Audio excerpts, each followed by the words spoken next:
안녕하세요. 요양백서입니다. 나중에 생각하자라는 말이 있죠. 저희가 미루기 좋아하는 것 중에 하나가 바로 부모님의 노후 케어에 관한 이야기인 것 같아요. 하지만 제가 현장에서 상담하면서 깨달은 점이 있습니다. 갑작스러운 상황에서 준비 없이 결정하는 것보다 미리 알고 대비하는 것이 나중에 훨씬 더 현명한 선택을 할 수 있게 해준다는 사실입니다. 그래서 오늘은 제가 10년간 현장에서 수많은 가족들을 상담하면서 가장 많이 받았던 질문, 요양병원 언제 어떻게 이용해야 하나요?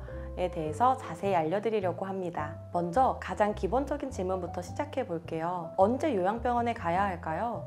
사실 이건 참 어려운 결정입니다. 제 경험상 어르신들이 의료적인 관리가 필요한 상태일 때 요양병원을 고려하게 됩니다. 예를 들어 고혈압이나 당뇨 같은 만성질환이 있으시면서 약 복용 관리가 어렵거나 건강 상태가 자주 변동되는 경우가 그렇죠.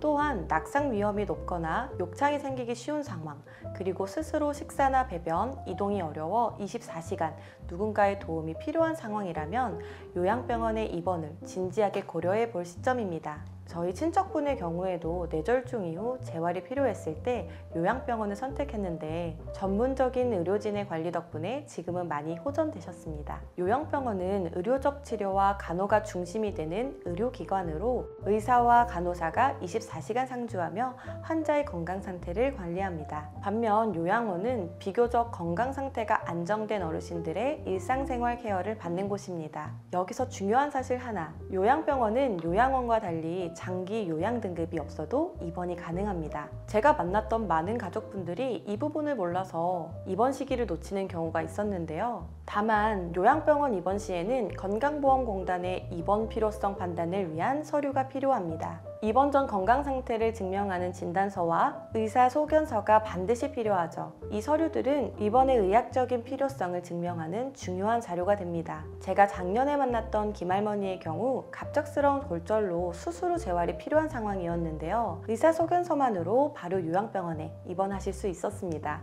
이렇게 갑작스러운 상황에서도 의료적 필요성만 증명되면 입원이 가능합니다. 제 경험상 요양병원을 적극 추천드리는 상황이 몇 가지 있습니다. 우선 뇌졸중이나 골절, 큰 수술 후와 같이 회복기 재활이 필요한 경우입니다. 전문적인 물리치료와 재활치료가 꾸준히 필요한 상황이죠. 또한 고혈압, 당뇨, 심장질환 같은 만성질환이 있으면서 지속적인 의료적 관찰이 필요한 경우에도 요양병원이 적합합니다. 참고로 저희 정성요양병원에는 혈액투석이 필요한 심장질환 환자들을 위한 전문시설이 잘 갖춰져 있는데요. 이런 전문시설이 있는 병원이라면 환자 관리에 큰 도움이 됩니다. 가정에서 간병이 어렵거나 가족의 돌봄 부담이 큰 경우에도 요양병원을 고려해 보실 수 있습니다. 저도 직접 가족을 돌봐야 했던 경험이 있어서 알지만 24시간 간병은 육체적으로나 정신적으로 정말 힘든 일이에요. 그리고 욕창 위험이 높거나 욕창 관리가 필요한 환자, 치매나 중풍 등으로 인한 정신적,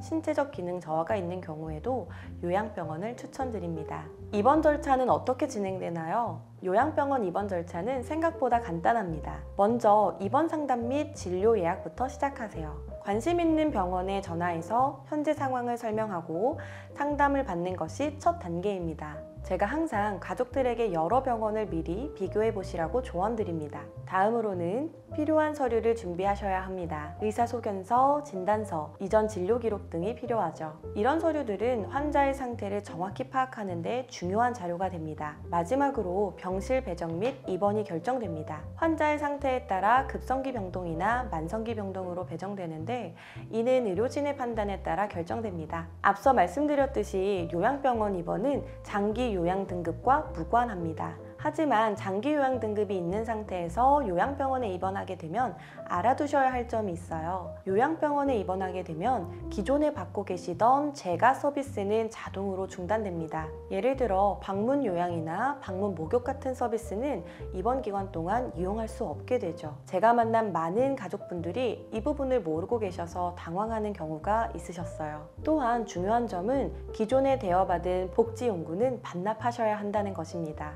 요양병원에서 이런 시설들을 제공하기 때문이죠. 미리 알고 준비하시면 입원 과정에서 훨씬 순조롭게 진행됩니다. 많은 분들이 요양병원 비용에 대해 궁금해 하십니다.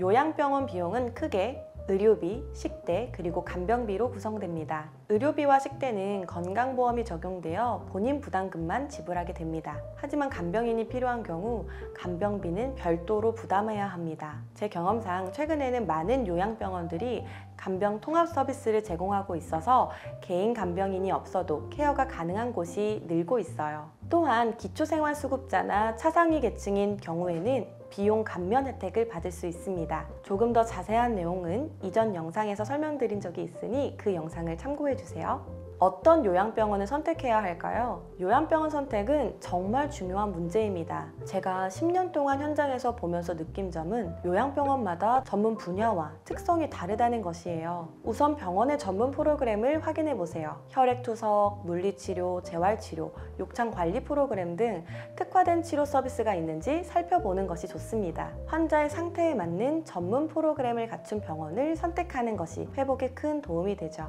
그리고 상주하는 의료진의 규모와 병동 형태, 간병 시스템이 어떻게 되어 있는지도 중요한 체크 포인트입니다. 또한 요양병원의 평가 등급은 건강보험심사평가원 홈페이지에서 확인하실 수 있습니다. 이 평가는 의료 서비스의 질과 안정성 등을 종합적으로 평가한 결과이니 참고하시면 좋습니다. 오늘은 요양병원 입원에 관한 전반적인 가이드를 알려드렸는데요.